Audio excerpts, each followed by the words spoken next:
Hello, welcome to the show. This is Conversations about Mental Health.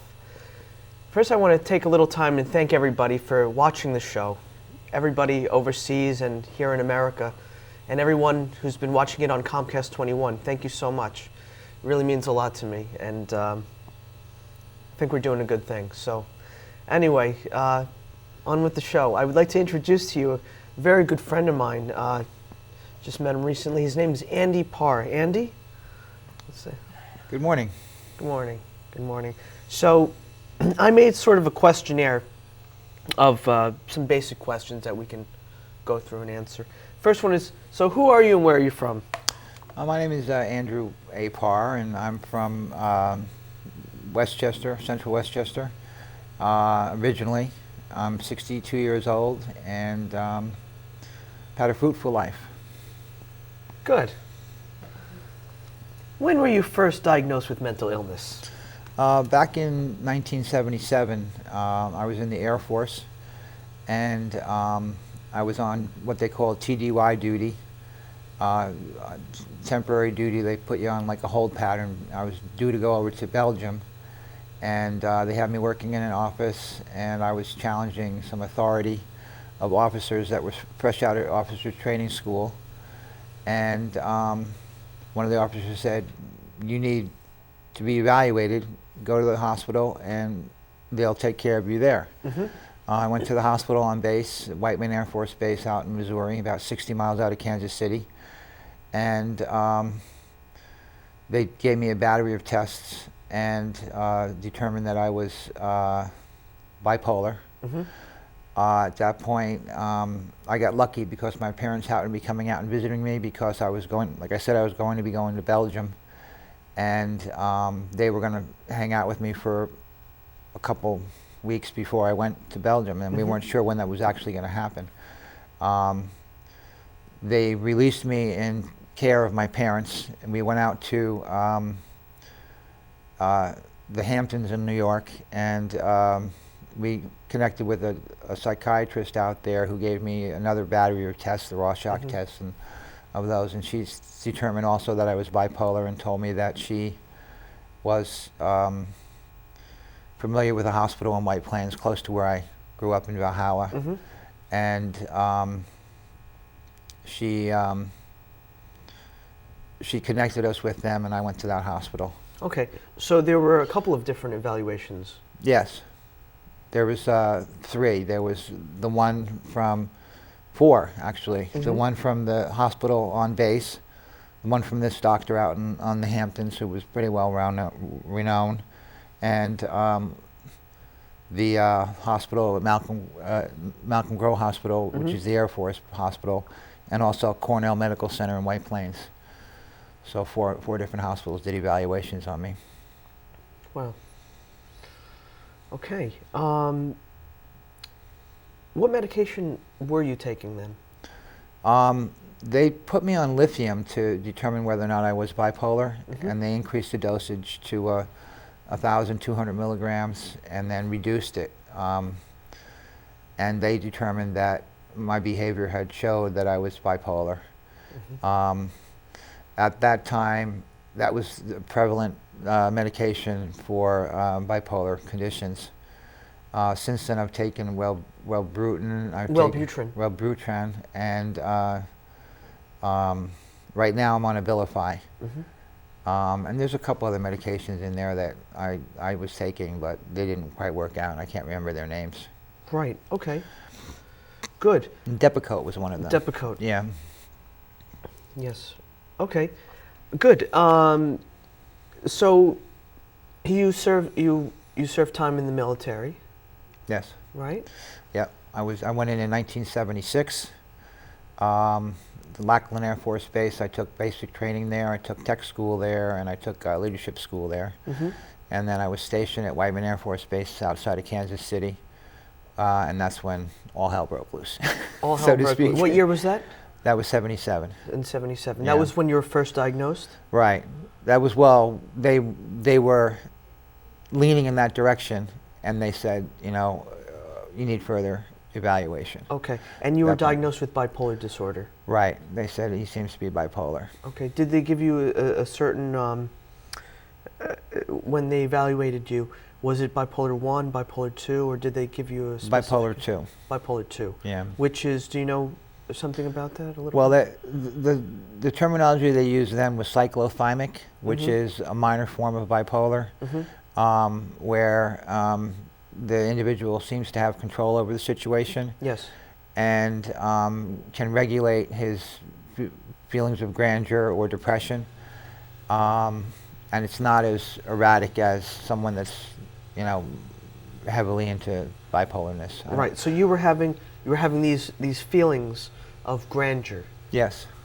That was one of the biggest issues that was coming Well, yeah, up. because I thought I was an efficiency expert, and I was trying to tell these officers who were just out of officer training school, you know, and they were newbies, Mm-hmm. how to do things that I was doing in the office for. So you know, like thought you 3 knew weeks. everything. Right. I thought I knew everything. Yeah. Okay, very good. I want to read something about bipolar disorder that I Okay. found on the internet from the Mayo Clinic website. Just to tell the audience a little bit more about bipolar disorder in case you didn't know. Bipolar disorder is a disorder associated with episodes of mood swings ranging from depressive lows to manic highs. The exact cause of bipolar disorder isn't known, but a combination of genetics, environment, and altered brain structure and chemistry may play a role. Usually, bipolar disorder requires a medical diagnosis. So if you think you have it, talk to a professional, a doctor, someone who really knows what they're doing. Manic episodes may include symptoms such as high energy, reduced need for sleep, and loss of touch with reality. Depressive episodes may include symptoms such as low energy, low motivation, and loss of interest in daily activities. Mood episodes last days to months at a time and may also be associated with suicidal thoughts. Bipolar disorder, formerly called manic depression, is a mental health condition that causes extreme mood swings that include emotional highs, mania or hypomania, and lows, depression. So that's a general outline of what bipolar disorder is and what it looks like and things like that. I would mean, agree. 'cause I would agree with that. You would agree with that, right? Yes. So, looking at you now today, you're not jumping off the roof, you're not dancing in the streets, you're not singing, and I mean, although sometimes you do sing the karaoke. I enjoy karaoke. You Yes. enjoy karaoke. We all enjoy karaoke very much. With Ron and Camille. So anyway, so I want to ask you, how has your condition improved over the years? Well, when I first got out of the Air Force, I wasn't on any medication. I thought I could control myself by keeping close check of my moods. I was in a severe depression because I had a life plan. I was going to be in the Air Force for 20 years, and I was going to get out and be a police officer for another 20 years. That was the plan, to become a police officer. Right. So my plans went down the drain with what was happening with me. So I pretty much just laid in bed for like 3 weeks. And it was my grandfather on my father's side that got me going, because he was an 82-year-old man, and he'd get up every morning, he would do yard work, and he was like, "Andrew, you've got to come out and help me. I'm an 82-year-old man, and you're just doing nothing but laying in bed." So he made me feel guilty. And he got me going after, the 3 weeks of being, low energy, like it says, and depressed, and I didn't really care about eating, and I just, my sleep cycle, everything was way Self-care, off. completely out the Self-care, window. right. Hygiene, the whole 9 Hygiene, yards. forget about it. That's right, none Not of that even- mattered. Right.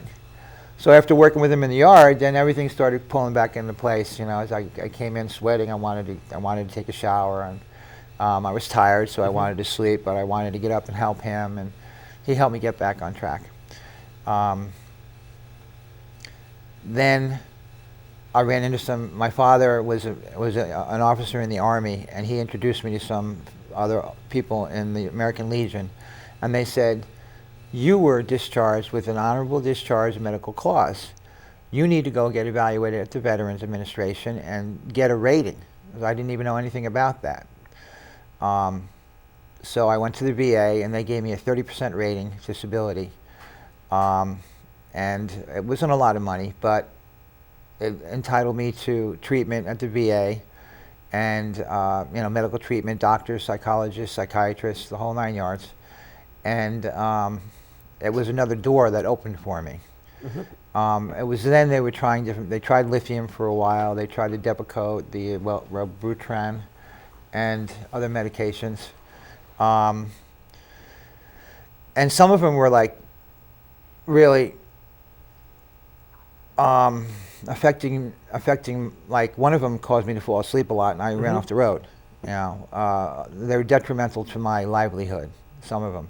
So I switched through a lot of different things, and I finally ended up with a medication called Abilify, which is what you take now. What I take now. It's a mood stabilizer. It's normally a supplementary medication to other things like Wellbutrin or Depakote, to amplify those or moderate those. But it's worked out where I just take that alone now, and it modifies my my mood swings. That's it on the medications. Pretty Todd. good. When was the last time you had an episode? Probably, I would say, my second divorce. They say major life changes, moving, death in the family, divorce, cause a break from your normal routine and therefore a break in reality. So when I got into my second divorce, I realized that things were changing. I wasn't going to be with that woman anymore. My life was going to change. I wouldn't be around the kids as much. We had 2 children together, and she had 3 children that I called my own also. So that caused a depression in me. But I was on medication at the time, so it was moderated to a controllable level. Good. So, what were some of the lowest points for you? The lowest I would say was when I first got out of the Air Force. When my grandfather. What year was that? That was 78.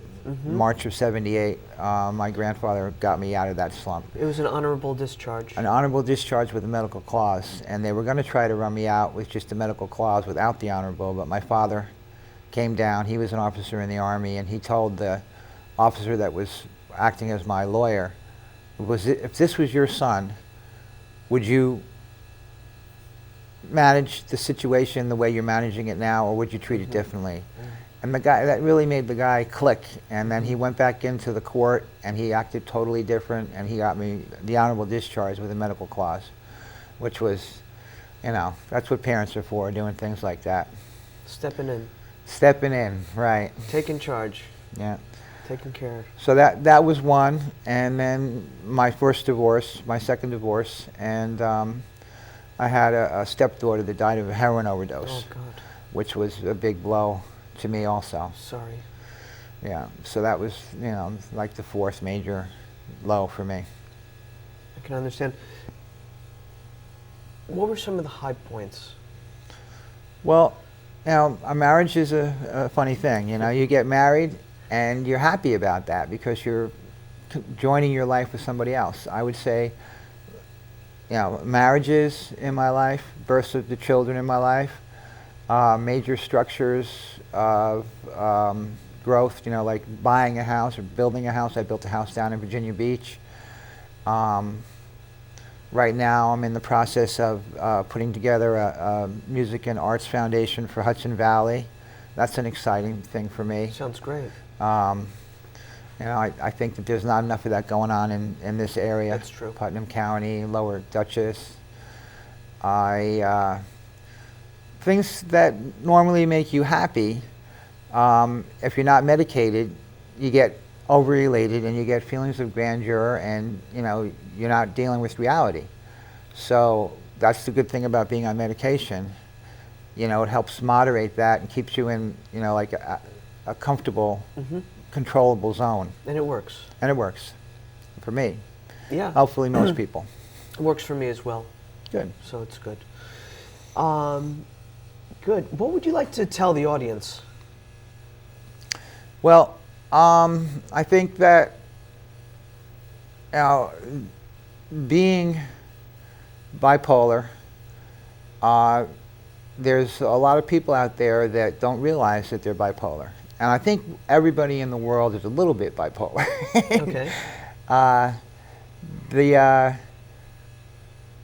As Todd said, if you feel you have something out of the norm, go to your doctor. Your doctor will refer you to a psychiatrist, and you can be evaluated. They have tests for these things.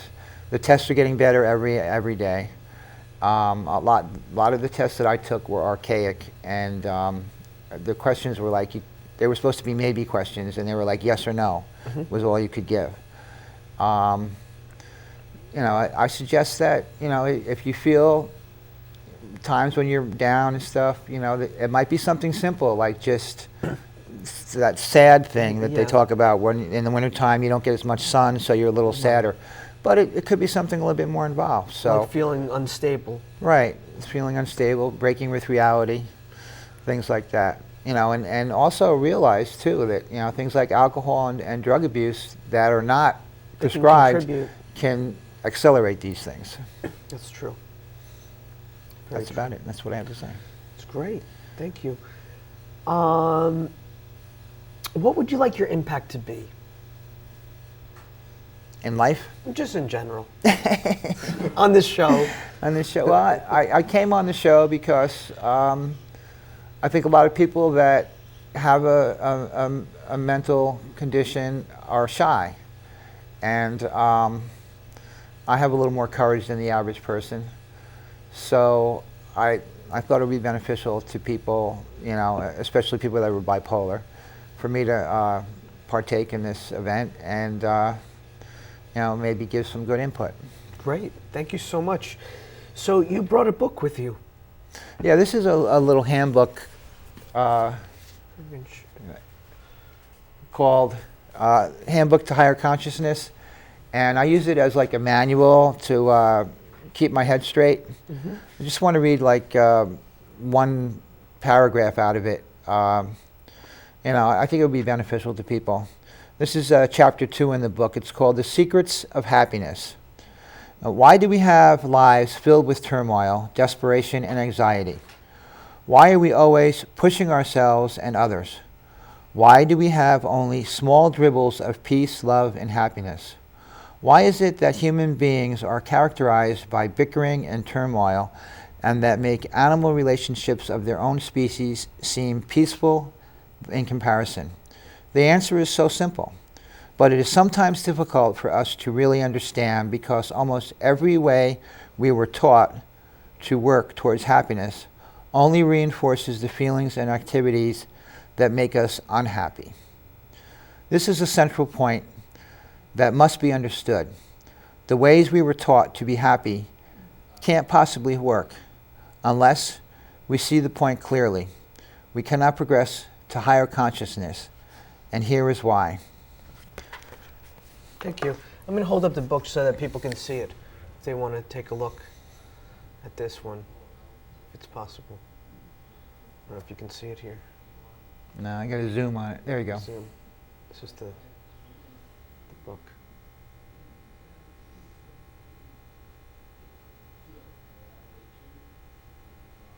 Yeah, there it is.